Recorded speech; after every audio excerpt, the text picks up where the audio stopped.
શહેરમાં શાંતિ અને નાગરિકોની સલામતી જાળવવા રાજકોટ પોલીસ ગંભીર ગુનાઓમાં સંડોવાયેલી ગેંગો સામે તવાઈ બોલાવી છે। પેન્ડા ગેંગ અને મુર્ગા ગેંગ બાદ હવે રાજકોટ પોલીસ કુખ્યાત બાટલી ગેંગ પર મોટી કાર્યવાહી હાથ ધરી।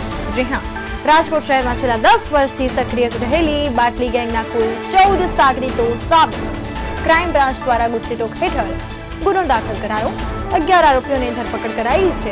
આ ગેંગ સમગ્ર સૌરાષ્ટ્રમાં 57 થી વધુ ગંભીર ગુનાઓમાં સંડોવાયેલી હોવાનું સામે આવ્યું છે।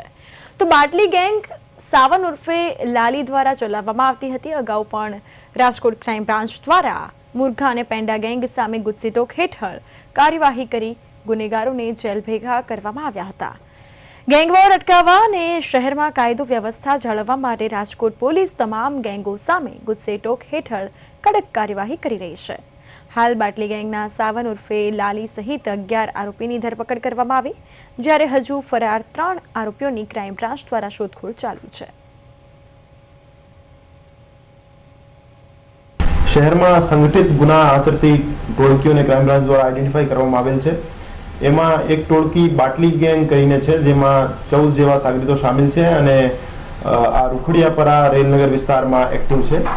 એના વિરુદ્ધ ગુજસીટોક હેઠળ કાર્યવાહી કરવા માટે એસીપી શ્રી બસિયા સાહેબ અને એમની ટીમ પીઆઈ શ્રી ગોંડિયા સાહેબ, પીઆઈ શ્રી ડામોર સાહેબ અને પીઆઈ શ્રી જાદવ સાહેબ, પીએસઆઈ શ્રી જાડેજા સાહેબ દ્વારા મહેનત કરી જીસીટીઓસી હેઠળ એક દરખાસ્ત તૈયાર કરવામાં આવેલ હતી અને જેના આધારે પ્રનગર પોલીસ સ્ટેશનમાં એક ગુનો દાખલ કરાવવામાં આવેલ છે।